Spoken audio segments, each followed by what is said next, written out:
যাদের প্রধানমন্ত্রীর অফিসের পিয়ন 400 কোটি টাকার মালিক, ওরা হয়ে গেল দেশপ্রেমিক, গরিবের বন্ধু। আর যারা 1 টাকা দুর্নীতি করে ওরা হয়ে গেল দেশের শত্রু। গোটা পৃথিবীর তৌহিদি জনতার কলিজার টুকরা, নয়নের মণি, মাথার তাজ, তাফসীর জগতের মুকুটহীন সম্রাট, তাফসীর জগতের যিনি কিংবদন্তি ছিলেন, মরহুম শহীদ আল্লামা দেলোয়ার হোসেন সাঈদী, ঢাকাতে তার জানাজা পড়তে দেওয়া হয়নি। কি অপরাধ ছিল আব্রাহার ফাহাদের? তাহলে ওই রানীর কাছে ক্ষমতার যদ্দূর ছিল সবটা পরে করছে কি করে নাই? সর্বশেষ ক্ষমতা ছিল নিষিদ্ধ করে দেওয়া, এটাও করছে। মনে রাখবেন, পৃথিবীর সব জালেমদের চরিত্র এক। আমাদের এই হাজার হাজার বছর পরে ওই রানীর উত্তরসূরি, যোগ্য উত্তরসূরি খলিফা, আমাদের দেশের এই রাজ রানীরও প্রচন্ড মেজাজ গরম হয়ে গিয়েছিল এক সময়। বলেছিল, দেশ স্বাধীন করেছে আমার বাবা, আমরা দেশের মালিক, দেশ আমার। আমরা সূরা ইউসুফের আলোকে আপনাদেরকে সে কথাই শোনাবার জন্য চেষ্টা করছি। হাজার হাজার বছর আগের সেই ঘটনা, ১৫০০ বছর আগে আল্লাহ রাব্বুল আলামিন কোরআন মজিদে সেই ঘটনা চমৎকার ভাবে তুলে ধরেছেন। হযরত ইউসুফ সৌন্দর্যের পিরামিড যিনি ছিলেন, গোটা পৃথিবীর অর্ধেকটা সৌন্দর্য দিয়ে আল্লাহ রাব্বুল আলামিন যাকে সৃষ্টি করেছেন, সুবহানাল্লাহ। শিশুকালেই তিনি জুলুমের শিকার হয়েছিলেন, বৈষম্যের শিকার হয়েছিলেন।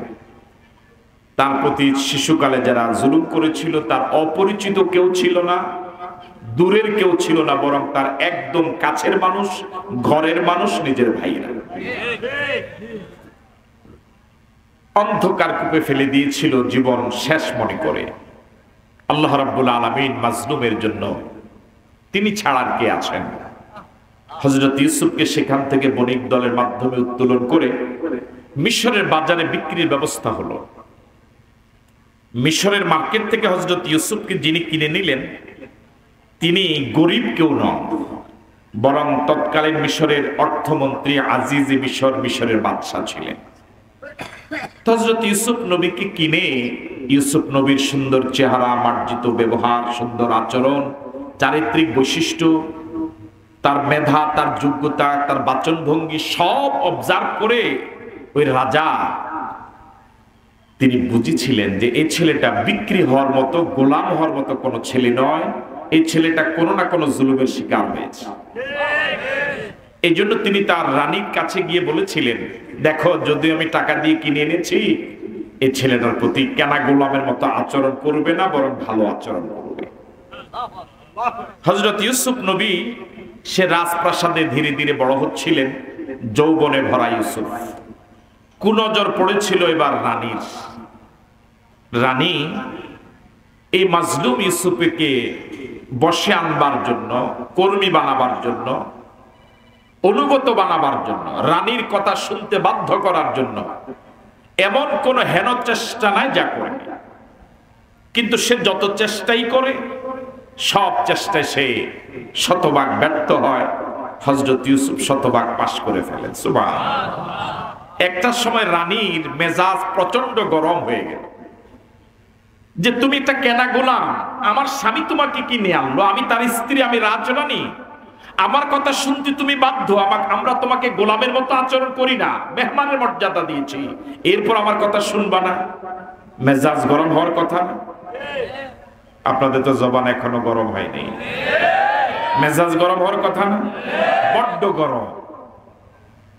আমাদের এই হাজার হাজার বছর পরে ওই রানীর উত্তরসূরি, যোগ্য উত্তরসূরি খলিফা, আমাদের দেশের এই রাজ রানীরও প্রচন্ড মেজাজ গরম হয়ে গিয়েছিল এক সময়। বলেছিল, দেশ স্বাধীন করেছে আমার বাবা, আমরা দেশের মালিক, দেশ আমার, আমার কথা শুনবা না তো কার কথা শুনবা? বলে নাই মনে হয়? মনে রাখবেন, পৃথিবীর সব জালেমদের চরিত্র এক। সারা পৃথিবীর সব হলুদ যেমন একই কালারের, সারা পৃথিবীর সব লবণ যেমন একই রকম, সারা পৃথিবীর সব চিনির বৈশিষ্ট্য যেমন একই রকম, সারা পৃথিবীর সব জালেমের চরিত্র একই রকম। আল্লাহ রাব্বুল আলামিন সে কথাই বলছেন। খুব গভীর মনোযোগ দিয়ে যদি শুনেন তাহলে দেখবেন কত সুকৌশলে নিজের সব পাপ নিরপরাধ হযরত ইউসুফের ঘাড়ে নাটকীয়ভাবে চাপাই দিয়েছে। وراودته التي هو في بيتها عن نفسه وغلقت الابواب। আল্লাহ রাব্বুল আলামিন বলেন, ইউসুফ আলাইহিস সালাতু ওয়াস সালাম যে ঘরে লালিত পালিত ছিলেন, ধীরে ধীরে বড় হচ্ছিলেন, ওই ঘরের ওই রানী হযরত ইউসুফের পিছনে স্বপ্রণোদিত হয়ে শলা দেওয়া শুরু করেছে। শলা বুঝেন? ওরা তো বুঝে না মনে। শলা বুঝেন? এটাকে আর কিভাবে বলা যায়? হ্যাঁ, পরামর্শ না, কুপরামর্শ। কু লাগবে কি পরামর্শ?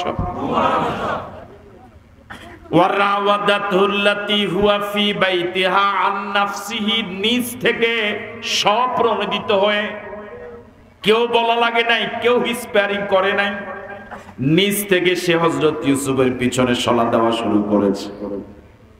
হাজার হাজার বছর আগে হযরত ইউসুফকে শলা দিয়েছে নিজের ঘরে থেকে এই রানী, আর হাজার হাজার বছর পরে আমাদের এই রানী শলা দেওয়া শুরু করেছে ভারতে গিয়ে। হ্যাঁ, কোন মাধ্যমে? কথা বলে না। কোন মাধ্যমে কুপরামর্শ দেয়? মোবাইল। হ্যাঁ, তাহলে মিলে কত পার্সেন্ট মিলে? জবাব কি 100% পাওয়া গেছে? কত পার্সেন্ট মিলে? 100% মিলে।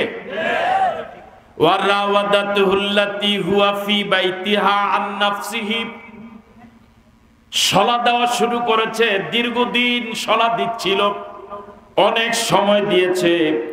যখন কোনোভাবেই কর্মী বানাতে পারছিল না, ওই রানীর মেজাজ গরম হয়ে গেল। তার হাতে যত ক্ষমতা ছিল, শক্তি ছিল, সবটা প্রয়োগ করলো। কুপরামর্শ দিতে দিতে একটা সময় যখন মেজাজ গরম হয়ে গেল, কোনোভাবে কর্মী বানাতে পারছিল না, সর্বশেষ ওই রাজপ্রাসাদের যতগুলো দরজা ছিল এক এক করে সব দরজাগুলো বন্ধ করে দিয়েছিল। বলুন না নাউজুবিল্লাহ। কয়জনকে আটকাবার জন্য? কথা বলে না। কয়জনকে আটকাইছিল? কে? রানী। কয়জনকে আটকাবার জন্য? তাফসিরে মুফাসসিরগণ বলেন ওই রাজপ্রাসাদে তখন দরজা ছিল 12টা। কয়টা? যদি দরজা 20টা থাকতো কয়টা বন্ধ করতো? কয়টা? তাহলে ওই রানীর কাছে ক্ষমতার যদ্দূর ছিল সবটা পরে করছে কি করে নাই? সর্বশেষ ক্ষমতা ছিল নিষিদ্ধ করে দেওয়া, এটা করছে। ঠিক নয় কি? ওয়াগাল্লাকাতিল আবওয়াব। হাজার হাজার বছর আগে এই জালেম নারী, এই জালেম রানী এক মাসুম ইউসুফকে আটকাবার জন্য, বেগুনা মাসুম নিষ্পাপ নিষ্কলুষ চরিত্রের ইউসুফ আলাইহিস সালাতু ওয়াস সালামকে আটকাবার জন্য সব ক্ষমতা প্রয়োগ করে ঘরের সব দরজাগুলো বন্ধ করে দিয়েছিল। হাজার হাজার বছর পরে তার যোগ্য উত্তরসূরি এই রানীও ইসলামী আন্দোলনকে বন্ধ করার জন্য, উলামায়ে কেরামকে ধরার জন্য, হক্কানি পীর মাশায়েখকে স্তব্ধ করার জন্য, আল্লাহর জমিনে দ্বীন কায়েমের কথা যারা বলে, অন্যায়ের প্রতিবাদে যারা সোচ্চার, তাদেরকে বন্ধ করার জন্য, ধরার জন্য তার ক্ষমতা যদ্দূর ছিল সব প্রয়োগ করে সব দরজাগুলো বন্ধ করে দিয়েছিল। রাজধানী থেকে শুরু করে রুট লেভেল পর্যন্ত সব অফিসগুলো কথা কয় না খোলা না বন্ধ, মিছিল, সমাবেশ, মিটিং, ফেসবুকে স্ট্যাটাস দেওয়া বন্ধ করেনি। কি অপরাধ ছিল আব্রাহার ফাহাদের?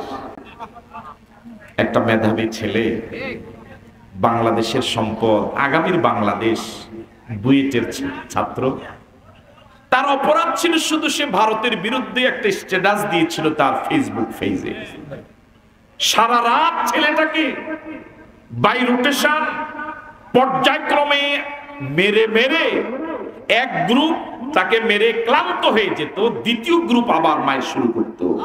এভাবে ছেলেটাকে তিল তিল করে নির্যাতন করে আইয়ামে জাহিলিয়াতের সেই জাহালতকে হার মানিয়ে এই নতুন জাহালত এই ছেলেটাকে সারা রাত নির্যাতন করে করে মেরে ফেলেছে।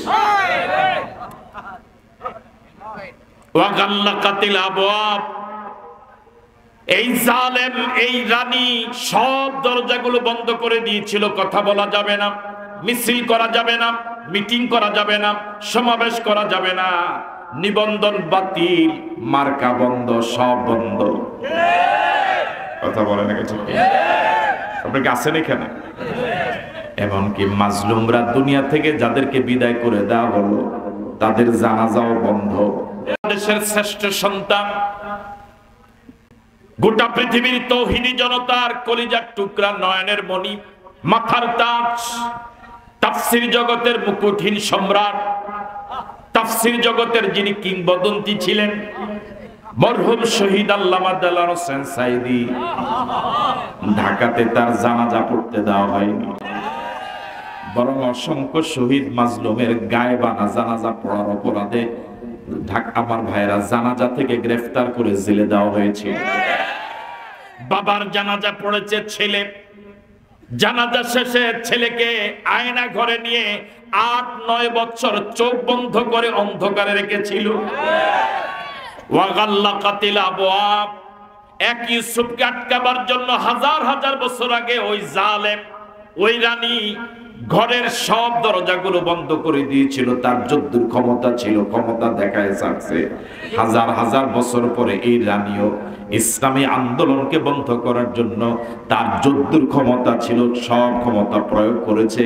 তাদের জন্য, মাজলুমদের জন্য যত দরজা খোলা ছিল সব দরজা বন্ধ করে দিয়েছে।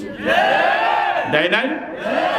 এই দেশে নাস্তিক মুরতাদদের জন্য কথা বলার দরজা খোলা ছিল, মিছিল মিটিং করার দরজা খোলা ছিল, কিন্তু ওলামায়ে কেরাম, হক্কানি পীর মাশায়েখ, আল্লাহওয়ালাদের জন্য বন্ধ ছিল।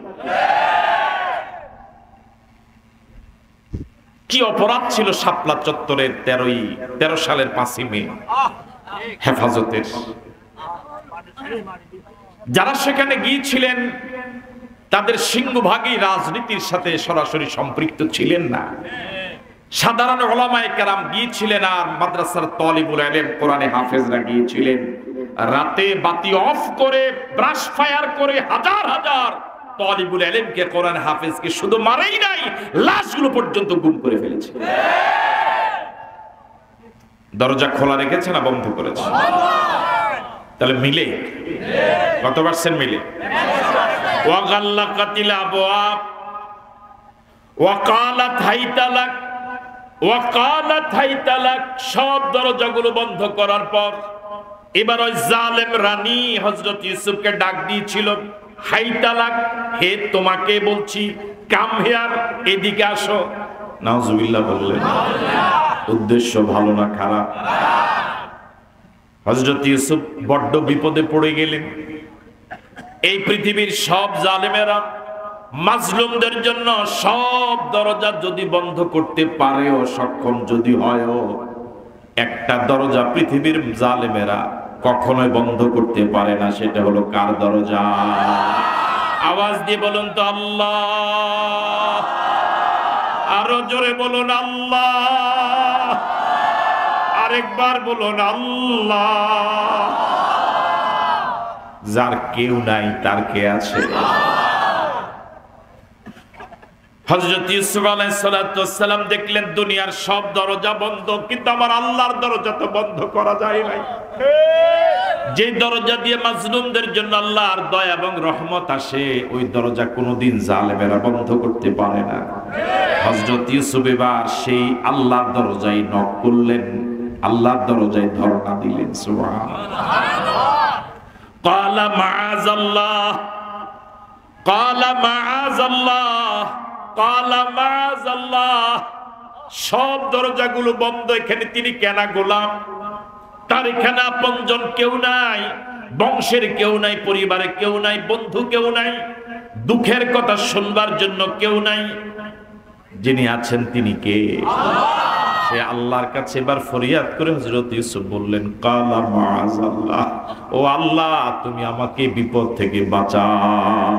বলুন আল্লাহু আকবার। আল্লাহ কি বাঁচাবে? ইন্নাহু রাব্বি আহসানা মাসওয়ায়া, ইন্নাহু রাব্বি আহসানা মাসওয়ায়া, ইন্নাহু রাব্বি আহসানা মাসওয়ায়া। তিনি তো আমার এমন রব, তিনি তো আমার এমন আল্লাহ, তিনি আমাকে কি সম্মানের সাথে আশ্রয়ের ব্যবস্থা করেছেন, রাজকীয় মেহমান বানিয়েছেন। আমার আপন ভাইরা আমাকে অন্ধকার কূপে ফেলে দিয়েছিল, সেখানে আমি সাপের খাদ্য হওয়ার সম্ভাবনা ছিল, কুমিরের পেটে যাওয়ার সম্ভাবনা ছিল, মাছের পেটে যাওয়ার সম্ভাবনা ছিল।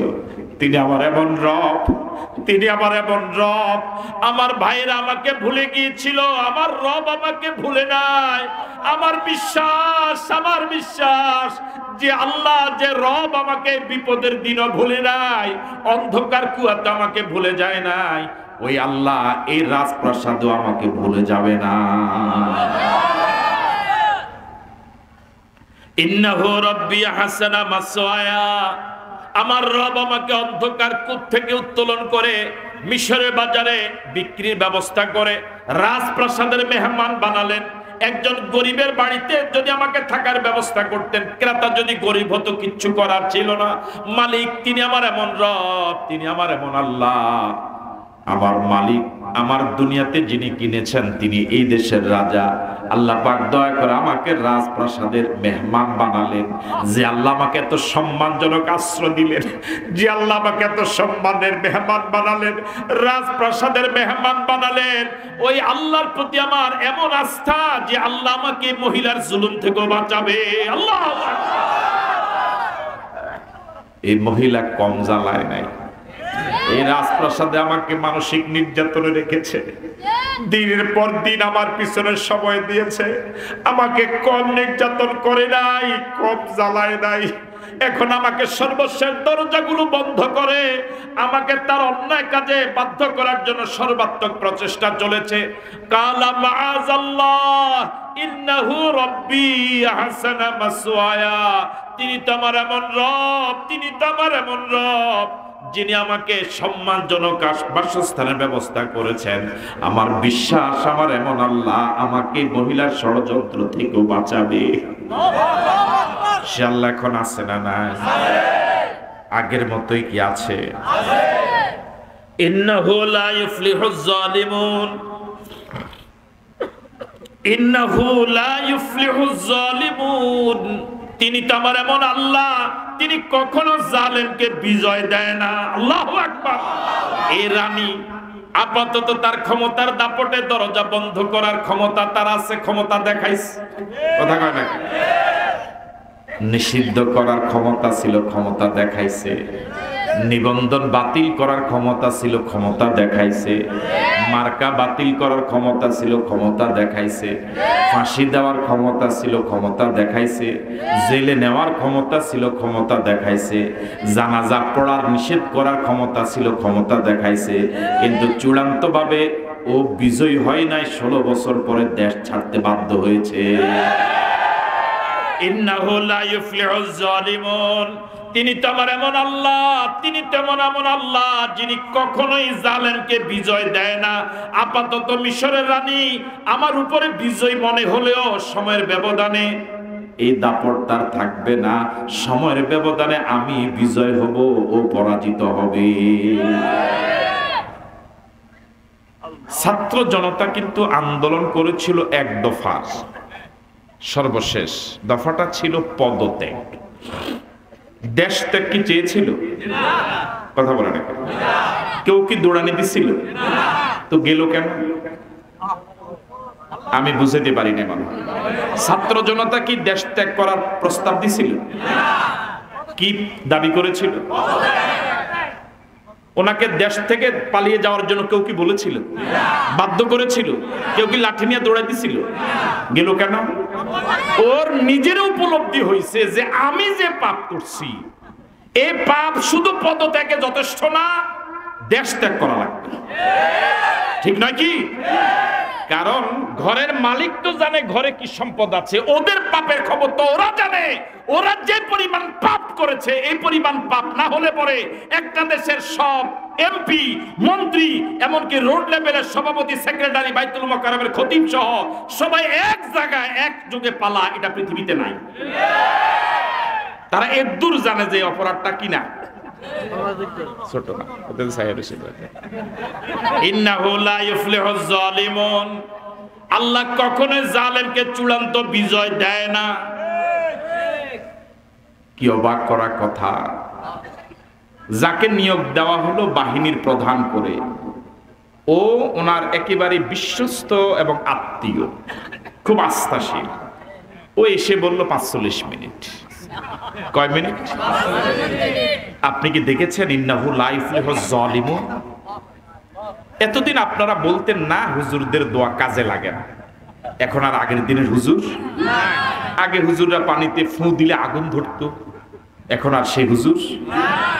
এত যে জুলুম করে, কই ধরে না তো, এরকম বলতেন না? আল্লাহ কি ধরছে? তাহলে হুজুরদের দোয়া কি কাজে লাগছে? মাজলুমদের চোখের পানি কি কাজে লাগে? আল্লাহ তো সাথে সাথে ধরে না। আল্লাহ মানুষকে সুযোগ দেয়, দিতে দিতে যখন পাপটা একেবারে বাতি হয়ে যায়, ক্ষমার অযোগ্য হয়ে যায়, আল্লাহ তো হালিম, তিনি চরম ধৈর্যশীল। যখন তার পাপের বোঝা বেড়ে যায়, সীমা অতিক্রম করে যায়, তখন আল্লাহ দেরি করেন।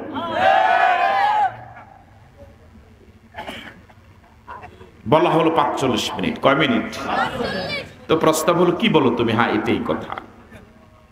তো আমি জাতির উদ্দেশ্যে একটু কথা বলে যাই। বললো যে না, বিগত ১৫-১৬ বছর জাতিকে বহু মিথ্যা কথা বলছেন, এখন আর দরকার নেই। জাতি এখন আর আপনার কথা শোনা। ওই দিন পত্রিকা এসেছে ১৬ আইটেম রান্না হয়েছিল। কত আইটেম? ১৬ আইটেম রান্না হয়েছিল, এক আইটেমও খেয়ে যেতে পারেনি। ইন্নাহু লা ইফলিহুজ জালিমুন, আল্লাহ জালেমকে বিজয়। ওই সময় যারা চরম মাজলুম ছিল, সময়ের ব্যবধানে আল্লাহ রাব্বুল আলামিন তাদেরকে বিজয় দান করে দিলেন। সুবহানাল্লাহ। ইন্নাহু লা ইফলিহুজ জালিমুন, ইন্নাহু লা ইফলিহুজ জালিমুন, তিনি তেমন আল্লাহ, তিনি তেমন আল্লাহ যিনি জালেমকে চূড়ান্ত বিজয় দেন না। আল্লাহু আকবার।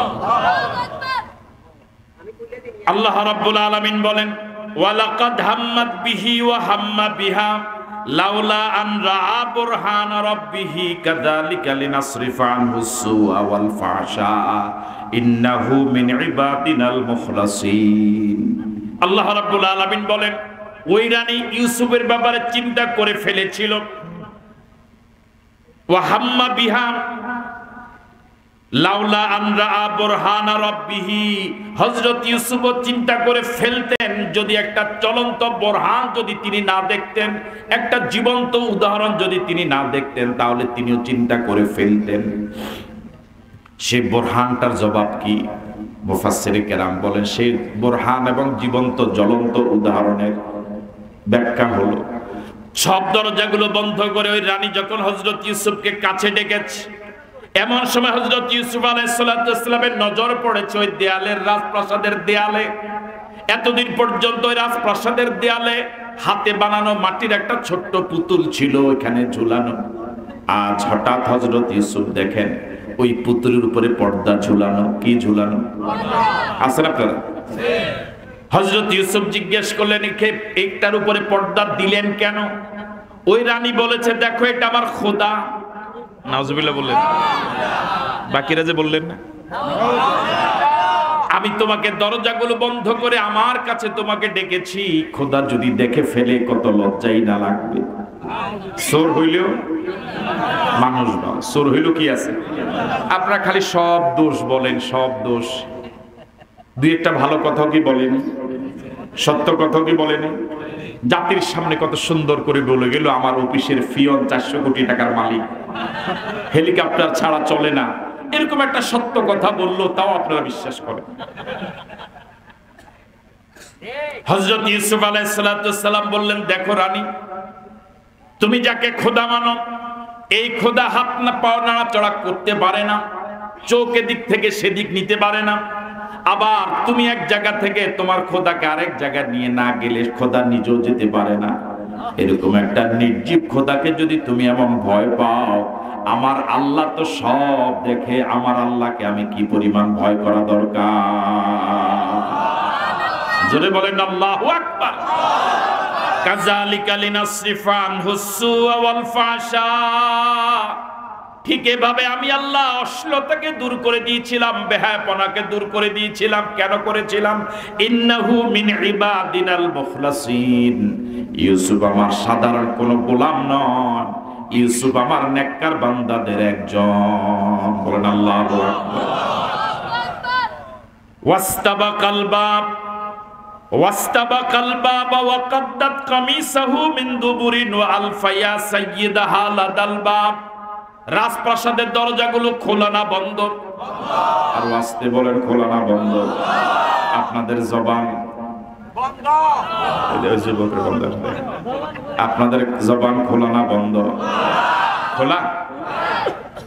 হযরত ইউসুফ আলাইহিস সালাতু সালাম কার কাছে ধরনা দিয়েছিলেন? আল্লাহ কি বদ্ধ দরজা খুলে দেওয়ার ক্ষমতা রাখে? হযরত ইউসুফ আলাইহিস সালাতু সালাম বদ্ধ দরজার দিকে আল্লাহর উপরে পরিপূর্ণ আস্থা এবং বিশ্বাস রেখে দৌড় দিয়েছিলেন। আল্লাহু আকবার। আল্লাহ রাব্বুল আলামিন এক এক করে সব দরজাগুলো খুলে দিয়েছিলেন। সে আল্লাহ এখন আছে না নাই? আগের মতোই আছে। ওয়া মান ইয়াত্তাকিল্লাহা ইয়াজআল লাহু মাখরাজা, তিনি তেমন আল্লাহ, আল্লাহর কোন বান্দা বান্দি যদি আল্লাহকে পরিপূর্ণ ভয় করে চলে, আল্লাহ তার জন্য তার বের হওয়ার সব দরজাগুলো খুলে দেয়। ওয়া মান ইয়াত্তাকিল্লাহা ইয়াজআল লাহু মাখরাজা। ইব্রাহিম, হযরত ইব্রাহিম আলাইহিস সালাতু ওয়াসসালামকে নমরুদ আগুনে ফেলে দিয়েছে। এমন ভাবে আগুনটাকে দীর্ঘদিন পর্যন্ত জ্বালিয়েছিল যাতে করে একটা জীবন্ত মানুষ পড়ার সাথে সাথে কয়েক সেকেন্ডে কয়লা হয়ে যায়। মন্ত্রী পরিষদ নিয়ে নমরুদ অগ্নিকুণ্ডলীর চারপাশে চেয়ার দিয়ে হেলান দিয়ে বসা। আমার ভাইয়েরা, ইব্রাহিম পড়ে গেলেন আগুনে, ফেলে দেওয়া হলো ইব্রাহিম আলাইহিস সালাতু ওয়াসসালামকে। 600 ডানার জিব্রাইল চলে আসলেন। এই 600 ডানার জিব্রাইলের এক ডানার বাতাস সহ্য করতে পারবে না আগুন। এক ডানা দিয়ে বাতাস দিলে আগুন নিভে যাবে। নমরুদের জ্বলন্ত আগুন, এই আগুনে পড়ে ইব্রাহিম আলাইহিস সালাতু ওয়াসসালাম যখন পড়ে গেলেন, জিব্রাইল এসে প্রস্তাব করলেন সহযোগিতা। হযরত ইব্রাহিম আলাইহিস সালাতু ওয়াসসালাম এমন কঠিন সময়েও দুনিয়ার মানুষের কাছে সাহায্য, আল্লাহ ছাড়া কারো কাছে সাহায্য চাইলেন না। বললেন, আমি আপনার কাছে কেন সাহায্য চাইবো? আমি তো এমন আল্লাহর গোলামি করি না যে আল্লাহ আমার এই দুরবস্থা দেখে না। আল্লাহু আকবার। আল্লাহ রাব্বুল আলামিন সাথে সাথে নোটিশ পাঠালেন, কুল্লা ইয়া নারু কুনি বারদান ওয়া সালামান আলা ইব্রাহিম। আগুন শান্তিদায়ক ঠান্ডা হয়ে গেল। সুবহানাল্লাহ। নমরুদ মনে করেছে আগুনের বাগান, আল্লাহ সে আগুনের বাগানকে বানিয়ে দিলেন ফুলের বাগান। হযরত ইব্রাহিম সে আগুন নামক ফুলের বাগানে ছিলেন 40 দিন। কয়দিন? সে আল্লাহ এখনো আছে তো? আল্লাহ রাব্বুল আলামিন বলেন, ওয়াস্তাবাকাল বাব, দৌড় দিয়েছিলেন দরজার দিকে, আল্লাহ সব দরজা খুলে দিলেন। এবার বলুন তো, ওই রানী কি দৌড় দিবে পিছনে না দাঁড়িয়ে যাবে? কথা বলেন। যদি কমন সেন্স থাকে, যদি আকল থাকে, তাহলে দৌড় দিবে না। কেন? যে এতদিন পর্যন্ত তার পিছনে সময় দিলাম, অনুগত বানাতে পারলাম না, আজকে সব দরজা বন্ধ করলাম, তা অনুগত বানাতে পারলাম না, দরজাগুলো খুলে গেল। যদি তার আকল থাকতো, কমন সেন্স থাকতো, তাহলে সে দৌড় না দিয়ে থেমে যেত যে আমার তার পিছনে আর সময় দেওয়া দরকার নেই। কিন্তু পৃথিবীর সব জালেমেরা ব্যাককল হয়। কথা বলে না কেন? পৃথিবীর সব জালেমেরা কি হয়? কমন সেন্সিং যদি না হতো তাহলে যাওয়ার 4-5 দিন আগে নিষিদ্ধ করতো না। ওয়াস্তাবাকাল বাব, হযরত ইউসুফ দৌড় দিলেন, এই রানীও দৌড় দিয়েছে পিছনে। এবার বলুন তো, দৌড় দিল কয়জন? দুজন জালেম, দুজন মাজলুম। একজন জালেম, একজন মাজলুম। জালেম সামনে না পিছনে? মাজলুম সামনে না পিছনে? এখানে অনেকগুলো শিক্ষণীয় বিষয়। হযরত ইউসুফ দৌড় দিলেন দরজার দিকে, তার মানে হলো, মাসআলা হলো, যেই বৈঠকে গুনাহ হওয়ার সম্ভাবনা, ওই বৈঠকে সময় দেওয়া যাবে না। কথা বলে না কেন? মনোযোগ আছে আপনাদের? যেই মিছিলে গেলে গুনাহ হবে, যেই সমাবেশে গেলে নামাজের সময় পাওয়া যাবে দিবি না, যেই দল করলে যে সমাবেশে গেলে মিছিল হবে, মিছিল করলে পরে গুনাহ হবে, আল্লাহর বিরুদ্ধে কথা বলা লাগবে, আল্লাহু আকবার স্লোগান দেওয়া যাবে না, সব হওয়ার কোনো সম্ভাবনা নাই। এই জাতীয় মিছিলে, মিটিং এ, সমাবেশে যাওয়া মুসলমানদের জন্য হারাম।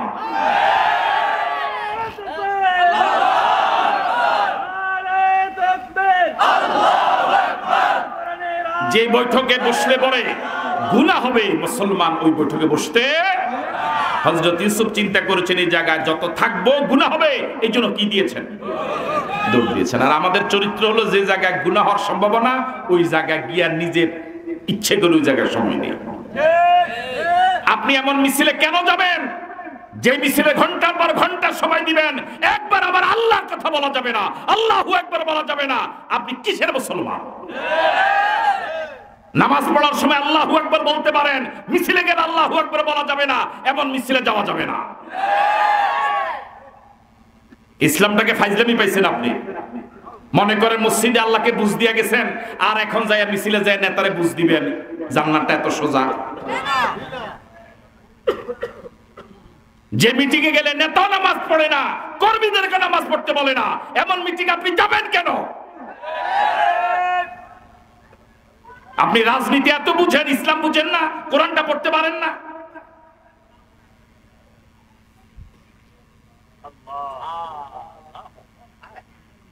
প্রথম মাসালা, হযরত ইউসুফ দৌড় দিয়েছিলেন এখানে অপরাধ হবে, সুতরাং যে কোনো মূল্যে এখানে থাকা যাবে না। সবাই একমত? দুই, এই আয়াত থেকে আমাকে আপনাকে শিক্ষা নেওয়া লাগবে। মাজলুমরা জালেমের জুলুম থেকে বাঁচার জন্য শত চেষ্টা করে দৌড় দিলেও জালেমেরা কখনো মাজলুমের পিছ ছাড়ে না।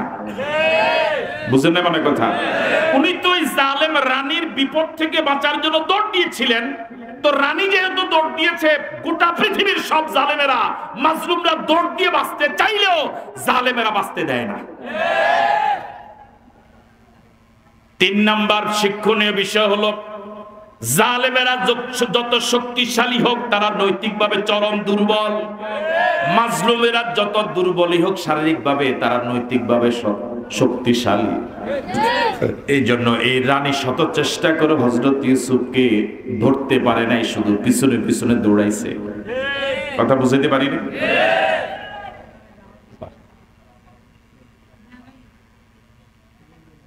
ওয়াস্তাবাকাল বাব, দুজনে দৌড় দিয়েছে। আল্লাহ এক এক করে সব দরজা খুলে দিলেন। এবার আল্লাহ রাব্বুল আলামিন বলেন, ওয়াকাদ্দাত কামিসাহু মিন দুবুরিন, ওয়াকাদ্দাত কামিসাহু মিন দুবুরিন। হযরত ইউসুফকে ধরতে না পেরে ওই রানী হযরত ইউসুফের জামার পিছন দিক থেকে ধরেছে, জামাটা ছিঁড়ে গেছে। এবার আপনাদের কাছে প্রশ্ন, এই রানীর টার্গেট কি ইউসুফকে ধরা না জামা ধরা? সবাই বলেন না কেন? তো জামা ধরছে কেন? ইউসুফরে ধরে পায় না, নাগাল পায় না, এই জন্য কি ধরছে? এই হাজার হাজার বছর পরের বর্তমানে জালেমদের চরিত্র হলো একই চরিত্র। যে ছেলেকে গ্রেফতার করতে গিয়েছে, ছেলেকে পায় না বাড়িতে, ছেলের মাকে ধরে নিয়ে গেছে। বউকে ধরতে গিয়েছে, বউ স্বামীকে ধরতে গিয়েছে, স্বামীকে পায় না, স্ত্রীকে ধরে নিয়ে গেছে। চরিত্র মিলে? কত পার্সেন্ট মিলে? তুই হযরত ইউসুফকে ধরতে পারিস না, তো ছেড়ে দে, তুই জামা ধরা কি দরকার? ওয়াকাদ্দাত কামিসাহু মিন দুবুরিন, ওয়াকাদ্দাত কামিসাহু মিন দুবুরিন। হযরত ইউসুফের জামা পিছন দিক থেকে ধরে ছিঁড়ে ফেলেছে। এবার আপনাদের অসংখ্য আল্লাহর বান্দার কাছে প্রশ্ন, জামাটা ছিঁড়লো কেন? হযরত ইউসুফকে পিছন থেকে দৌড়াইয়া জামা ধরেছে, ধরার সাথে সাথে যদি হযরত ইউসুফ থেমে যেতেন তাহলে জামাটা ছিঁড়তো। আমি ওনার মেহেদী সাহেবের জামা ধরেছি, ছিঁড়ছে। হযরত ইউসুফ তো বাঁচার জন্য সর্বাত্মক যে দৌড় দিয়েছিলেন, এই রানী জামা ধরেও দৌড়ের গতিকে বন্ধ করতে পারেন না, স্থিমিত করতে। এই জন্য জামাটা কি হয়ে গেছে? হাজার হাজার বছর পরের এই রানীও ইসলামী আন্দোলনকে বন্ধ করার জন্য, স্তব্ধ করার জন্য, গতিকে স্থিমিত করার জন্য হাজারো ভাবে ধরেছে, কিন্তু গতি কমে নাই, বরং গতি হাজার গুণ বেড়েছে।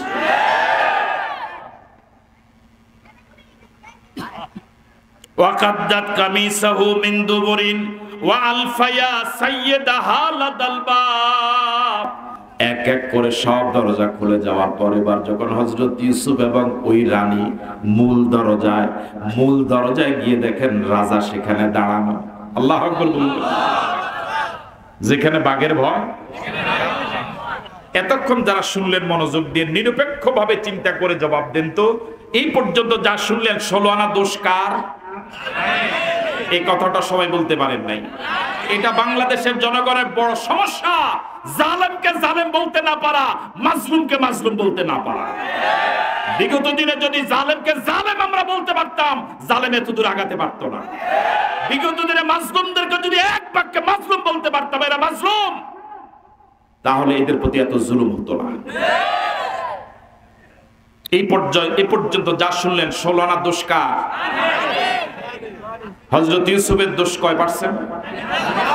হ্যাঁ, হযরত ইউসুফ আলাইহিস সালাতু ওয়াস সালাম কত পার্সেন্ট নির্দোষ? কত আনা নির্দোষ? কোন সন্দেহ আছে? 16 আনা দোষ ওই রানীর। এবার দেখেন রানী জামাইরে দেখার সাথে সাথে 1 সেকেন্ড দেরি করে নাই, পোল্ট্রি লয়ে এলেছে। পোল্ট্রি বুঝেন কথা কয় না কেন? মানে নাটক কাহাকে বলে, কত প্রকার ও কি কি উদাহরণ সহ ওই রানী আর ইজ্ঞার কাছে শিখার অনেক কিছু আছে। ওয়া আলফায়া সাইয়্যিদাহা লাদাল বাব। যখন রানী স্বামীকে সামনে পেল, দরজায় পেল, 1 সেকেন্ড দেরি না করে বার রানী স্বামীর কাছে বিচার দেয় নাই, বরং রায় দিয়ে দিল। কালাত মা জাযাউ মান আরাদা বিআহলিকা সুআন ইল্লা আইয়ুসজানা আও আযাবুন আলীম। অনুবাদ শোনার আগে বলেন নাউযুবিল্লাহ। রানী যখন স্বামীকে দেখলো, রাজাকে দেখলো রাজপ্রাসাদের দরজায়, এবার ওই রানী নিজের 16 আনা দোষ চাপায় দিল হযরত ইউসুফের ঘাড়ে। নাউযুবিল্লাহ বললেন। কালাত মা জাযাউ মান আরাদা বিআহলিকা সুআন। যে তোমার পরিবার সাথে অন্যায় কাজ করতে চেয়েছিল। নাউযুবিল্লাহ বললেন। কথাটা সত্য না মিথ্যা? কত পার্সেন্ট মিথ্যা? হযরত ইউসুফের ব্যাপারে বলতেছে যে তোমার স্ত্রীর সাথে তোমার পরিবার সাথে অন্যায় কাজ করতে চেয়েছে। কথাটা সত্য? কত পার্সেন্ট মিথ্যা? হযরত ইউসুফ চাইছে না রানী চাইছে? কিন্তু দোষটা কার উপরে দিয়ে দিল? এই দেশে, আমাদের বাংলাদেশের এই 53 বৎসরে এদেশের আলেম ওলামা, হক্কানি পীর মাশায়েখ, ইসলামী আন্দোলনের কর্মী সমর্থক যারাই আছে, যার জন্ম 71-এর পরে, 75-এ, 77-এ, 80, 85-র জন্ম, হেরো গালি দিত, দোষ দিত, এগুলো সব পাকিস্তানি। কথা কয় না কেন? এই দোষটা ফুরা দিয়ে দিছে কার উপরে? আমার ভাইরা, এ পর্যন্ত এই বাংলাদেশ থেকে পাকিস্তানে কেউ পালাইয়া গেছে? ওনারা কোন দেশে গেছে? কথা কয় না কেন? 24-এ গেছে কোন দেশে? 75-এ গেছে কোন দেশে? 71-এ গেছে কোন দেশে? ওনারা 71 সালও ভারত গেল, 75-ও ভারত গেল, 24-ও ভারত গেল, আর দোষ কাকে এতে বেলে পাকিস্তানি। সব দোষ কার? পৃথিবীতে ভারত ছাড়া দেশ নেই, আপনি ওই দেশে যান কেন? আপনি ভারতের প্রতি এত মায়া মহব্বত রাখে এতদিন বাংলাদেশে শাসন করেছেন, আসলে তো আপনি বাংলাদেশী না। এই দেশের প্রতি আপনার কোনো দরদ মায়া নাই। এই দেশের জনগণের প্রতি তো নাই, আপনার দলীয় কর্মীদের প্রতি আপনার দরদ নাই।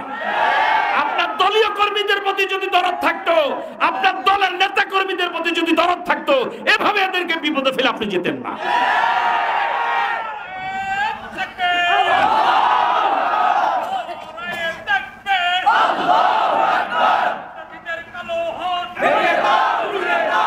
বাংলা লাগতো না, এমনি গেছে। ওয়াস্তাবাকাল বাব ওয়াকাদ্দাত কামিসাহু মিন দুবুরিন ওয়া আলফায়া সাইয়্যিদাহা লাদাল বাব। ক্বালাত মা জাযাউ মান আরাদা বিআহলিকা সুআন ইল্লা ইউসজানা। যে তোমার স্ত্রীর সাথে অপকর্ম করতে চাইলো, নাউযুবিল্লাহ, তাকে জেলে ঢুকানো হোক। কিসের রায় দিল? কথা বলেন না, কিসের রায়? বলুন তো, হযরত ইউসুফের জেলে যাওয়ার মতো কোনো দোষ করছে? জেলে যাওয়ার মতো দোষ করছে কে? শুধু জেলে যাওয়ার না, ফাঁসিতে ঝুলার মতো দোষ করার পরেও জাতির কাছে কয় আমার দোষটা কি? ওরে কথা কয় না কা? হযরত ইউসুফে কোনো দোষ করে না, নিজে জেলে যাওয়ার মতো অপরাধ করার পরেও সে বলতেছে এরে জেলে ঢুকাও, এরে কোথায় ঢুকাও? এবার আপনাদের কাছে প্রশ্ন, এই মহিলা কি বিচারক?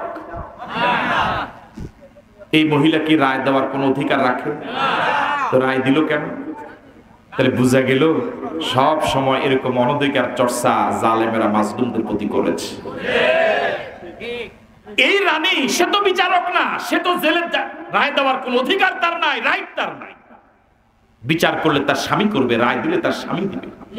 ঠিক হাজার হাজার বছর পরে বাংলাদেশেও আদালতকে শুধুমাত্র সাইনবোর্ড হিসেবে ব্যবহার করে রায়গুলো এসেছিল গণভবন থেকে। এসকে সিনহা তো বিদেশ চলে গিয়ে সেই কথাই বলেছিল, আওয়াজাবুন আলীম ক্বালা হিয়া রাওয়াদাতনি আন নাফসি ওয়া শাহিদা শাহিদুন মিন আহলিহা। রায় তো হয়ে গেল, হযরত ইউসুফ চরম অসহায়। ঘটনা ঘটলো কি? কোন অপরাধী আমি করলাম না, আমাকে বলা হলো সব অপরাধের আমি নাকি গুরু, আমাকে জেলের রায় দেওয়া হলো, আমাকে কঠিন শাস্তির রায় দেওয়া হলো। হযরত ইউসুফ এবার চিন্তা করলেন সত্য কথাটা অন্তত একবার বলি, মানুক আর না মানুক, আজ হোক কাল হোক, আমার সত্য কথাটা একসময় গাছ হবে।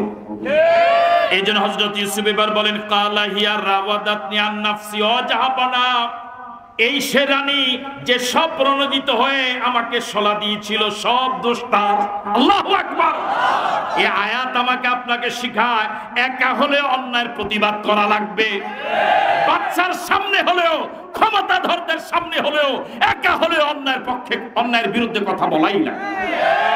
রাজি আছেন? কারা কারা রাজি? দু হাত তুলে দেখা।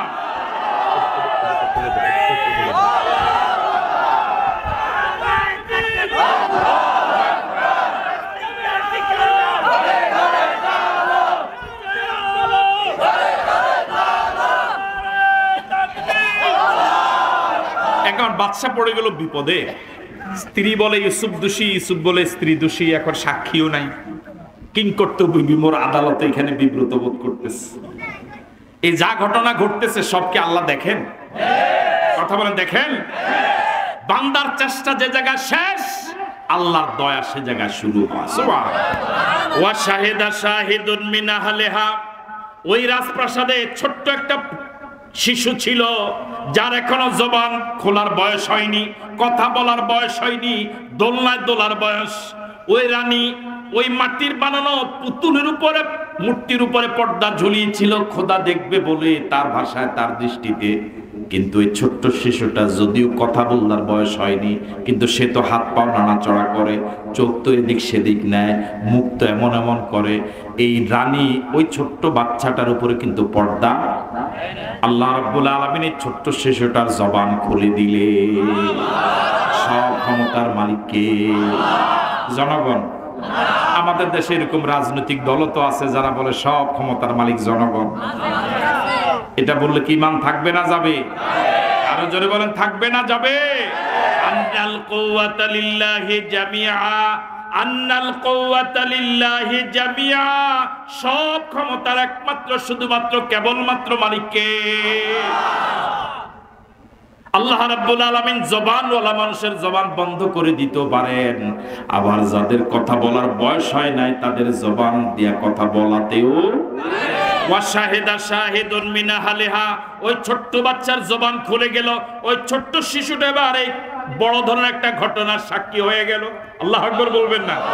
সাক্ষী হওয়ার পরে এবার ছোট্ট শিশুটা বাচ্চাকে বলছে, ইন কানা কামিসুহু কুদ্দা মিন কুবুলিন, ও জাহাপনা, মাতবাড়ি তো বহু করছেন, গোটা দেশ চালান কিন্তু ঘর সামলাইতে পারেন না। কথা কয় না? গোটা দেশ চালান, হুজুরদেরকে সামলান, কিন্তু নিজের দলের হেলমেট বাহিনীকে সামলাইতে পারেন না। ওয়া শাহিদা শাহিদুন মিন আহলিহা, ওই ছোট্ট শিশুটা এবার সাক্ষী দিয়ে বলছে, বাচ্চাকে এবার বলছে, ইন কানা কামিসুহু কুদ্দা মিন কুবুলিন, হযরত ইউসুফের জামাটা একটু লুটপালট করে দেখেন। আল্লাহু আকবার বলবেন না? হুজুরদের পাঞ্জাবি দেখে তো বহু গালিগালাজ করতেন, হুজুররা দেশটা খাইছে, এটা কইতো না? পত্রিকা দেখলাম ওদের একজন নেতা বহির্বিশ্বে তার বাড়ির সংখ্যা 620টা। এটা আমরা জানছেন না? হ্যাঁ, 620টা 620টা বাড়ি। এরা নাকি আবার দেশপ্রেমিক, এরা নাকি আবার গরিবের বন্ধু। আর যেই দলের 2 জন মন্ত্রী ছিল 1 টাকা দুর্নীতি করে নাই, যারা বাসা থেকে রান্না করা বউ রান্না করা খাবার এনে টিফিন গাড়িতে করে সচিবালয় খেত, ওরা হয়ে গেল দেশ বিরোধী। আর যাদের 620টা বাড়ি, যাদের প্রধানমন্ত্রীর অফিসের পিয়ন 400 কোটি টাকার মালিক, ওরা হয়ে গেল দেশপ্রেমিক, গরিবের বন্ধু। আর যারা 1 টাকা দুর্নীতি করে ওরা হয়ে গেল দেশের শত্রু। বিচার কি আল্লাহ করে না?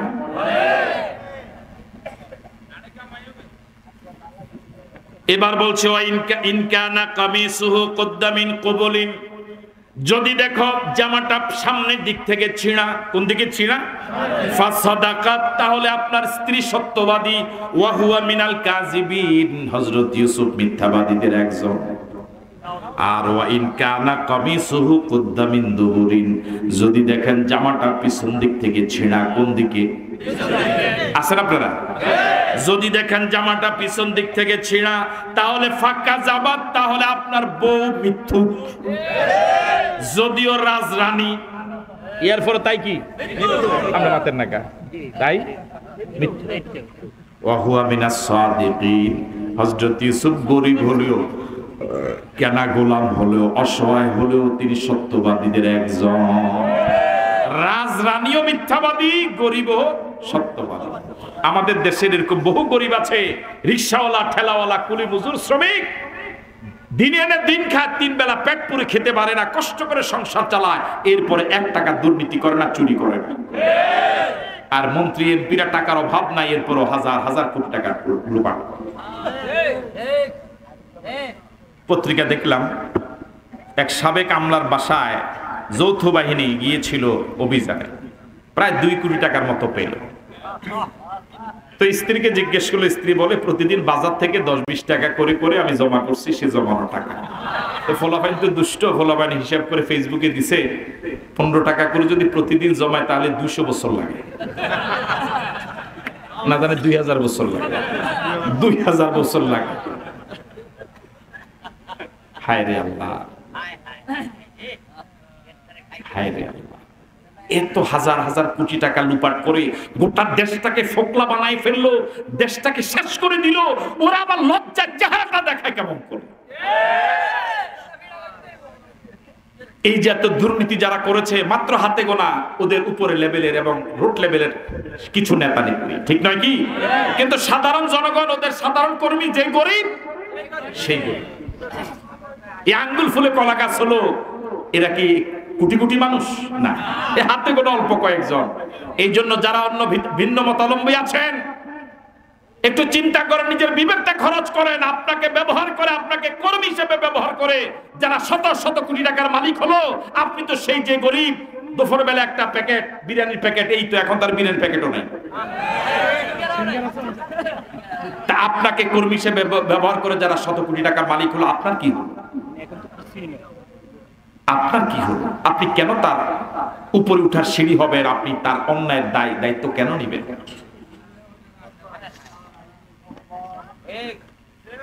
ফালাম্মা রাআ কামিসাহু কুদ্দা মিন দুবুরিন, এবার বাদশা ওই ছোট্ট বাচ্চার কথা অনুযায়ী হযরত ইউসুফের জামাটা অবজার্ভ করলো, উলটপালট করে দেখলো। যখন দেখলো জামাটা পিছনে ছিঁড়া, আল্লাহু আকবার বলবেন না? ফালাম্মা রাআ কামিসাহু কুদ্দা মিন দুবুরিন, যখন দেখলেন জামাটা পিছন দিক থেকে ছিঁড়া, রানী যেভাবে 1 সেকেন্ড দেরি করে নাই উল্টি নিতে, বাদশাহ 1 সেকেন্ড সময় নেয় নাই সঠিক রায় দিতে। ফালাম্মা রাআ কামিসাহু কুদ্দা মিন দুবুরিন, যখন বাদশা দেখলো জামাটা পিছন দিক থেকে ছিঁড়া, ক্বালা ইন্নাহু মিন কাইদিকুন্না, এটা হলো তোমাদেরই ষড়যন্ত্র। আল্লাহু আকবার, আরো জোরে বলেন আল্লাহু আকবার। রায়টা কি দায়িত্বহীন কণ্ঠে নিজের স্ত্রীর বিরুদ্ধে রায় দিয়ে দিল। আল্লাহু আকবার। বাদশার বউ কয়জন? রানী কয়জন? তাহলে বলা দরকার ছিল এটা তোমার ষড়যন্ত্র। বাদশা কিন্তু এটা বলে না, বাদশা বলছে তোমাদেরই ষড়যন্ত্র। কয়জন বলছে? যারা মাদ্রাসা পড়েছেন তারা বুঝবেন, কুন্না এটা 1 বছর, এটা বহু বছর। এটা তোমার ষড়যন্ত্র নয়, এটা তোমাদের ষড়যন্ত্র। এখন প্রশ্ন হলো যে ষড়যন্ত্র করেছে হযরত ইউসুফের বিরুদ্ধে একজন রানী, কিন্তু এখানে তোমাদের ষড়যন্ত্র কেন বললেন? যদি একজন যদি বলতেন তোমার ষড়যন্ত্র যদি বলতেন, তাহলে আমাদের দেশের গা বাদ পড়ে যায়। কথা কয় না কেন? আমাদের দেশের ইজ্ঞা কি পড়ে যায়? এত জুলুম করার পর ইজ্ঞা যদি বাদ পড়ে যায়, এটা তো ঠিক হবে না। কথা বলে না কেন? এটা তো বৈষম্য হবে। এত জুলুম করার পরে যদি ইজ্ঞা বাদ পড়ে যায়, তাহলে এটা তো বৈষম্য। তাহলে এই বৈষম্য যেন না হয়, এই জন্য বলেছেন এটা তোমাদেরই ষড়যন্ত্র। ইউসুফ যেভাবে একজন নয়, ইউসুফের উত্তরসূরি যেভাবে কিয়ামত পর্যন্ত থাকবে, এই ষড়যন্ত্রকারী মহিলা তুমি একাই নও, তোমার যোগ্য মুরিদ পৃথিবীতে যুগে যুগে আসবে। এই জন্য কুন্নার ভিতরে আমাদের দেশের গাও আছে। এতক্ষণ আপনারা যারা বলেছেন মনে করেছেন কিরে এত 1000 বছর আগের কোরআন এখানে আমাদের দেশ নিয়ে আনে কেন? হ্যাঁ, তাহলে আমাদের দেশের কথা তো আছে, আছে না নাই? ইন্নাহু মিন কাইদি কুন্না ইন্না কাইদা কুন্না আযীম, ইন্না কাইদা কুন্না আযীম। এবার তিনি বললেন, রানী তোমাদের ষড়যন্ত্র বড়ই মারাত্মক। দুই ভাই যদি ঝগড়া লাগে এটা মিট করা মোটামুটি সহজ, কিন্তু দুই ভাইয়ের বউ যদি ঝগড়া লাগে এটা এত সহজে মিট করা যায় না, ঠিক কি না? আমাদের দেশের এই মুরব্বী পর্যায়ে যদি রানী না হইয়া নারীরা হইয়া যদি পুরুষ হইতো, বাংলাদেশে এত ঝামেলা হইতো না। আমেরিকা গত নির্বাচন এবং এর আগের নির্বাচন 2 জন মহিলা দাঁড়াইছিল প্রেসিডেন্ট পদে, জানেন? এর আগেরটা দাঁড়াইছিল হিলারি ক্লিনটন, পাশ করছিল। এবার দাঁড়াইছে কমলা হ্যারিস, পাশ করছিল। ভারত কি বলে এটাকে, আমেরিকার ওরা পাগল হইলো, মাতাল হইলো তালে ঠিক। এখন যাকে পাশ করালো সে কিন্তু পুরা সুস্থ না, পৃথিবীর সিংহভাগ মানুষে তাকে আধা পাগল বলে। 49 বায়ু বলে। আমেরিকার দৃষ্টিতে একটা নারী থেকে আধা পাগল প্রেসিডেন্ট অনেক ভালো। যে আমেরিকা নারীকে প্রধানমন্ত্রী বানালো না, প্রেসিডেন্ট বানালো না, পৃথিবীর দ্বিতীয় বৃহত্তম মুসলিম দেশ বাংলাদেশ, লক্ষ লক্ষ আলেম ওলামার দেশ, হাজার হাজার পীর মাশায়েখ এর দেশে, দ্বিতীয় বৃহত্তম মুসলিমের দেশে কোন পুরুষ আজ পর্যন্ত এভাবে ক্ষমতাধর হতে পারলো না। নারী ছাড়া কি আর এই দেশে পুরুষ নাই? তাহলে সিদ্ধান্ত নিতে হবে আগামীকালকে থেকে। হ্যাঁ, যে আপনি আগামীকালকে থেকে না, সবাইকে আজকে নেবেন কথা। সিদ্ধান্ত নিতে হবে আগামীকালকে থেকে, 1 ঘন্টা পর থেকে বাড়িতে গিয়ে অন্তত বউর লোকে পরামর্শ করে নেওয়া লাগবে না। এখন থেকে সিদ্ধান্ত নিতে হবে, জমিন আল্লাহর, আইন চলবে কার? কারা কারা এই কথা একমত? 2 হাত তুলে দেখান। আর কোনো কথা নাই তো? আল্লাহ আমাদেরকে তৌফিক দান করে বলি আমিন। যতদিন পর্যন্ত কোরআনের রাষ্ট্র কায়েম না হবে, কোরআন সংবিধান না হবে, ততদিন ইনসাফ কায়েম হবে না, জুলুম যাবে না। আসুন আমরা কোরআনের রাষ্ট্র কায়েম করার জন্য সকলে একমত হই, দাওয়াতি কাজ করি, সকলে সংঘবদ্ধ হয়ে আল্লাহ তৌফিক দান করে বলি আমিন। জি সভাপতি সাহেব, আর 1 ঘন্টা, এইটাও একটা বৈষম্য হয়েছে। 1.5 ঘন্টা করার পর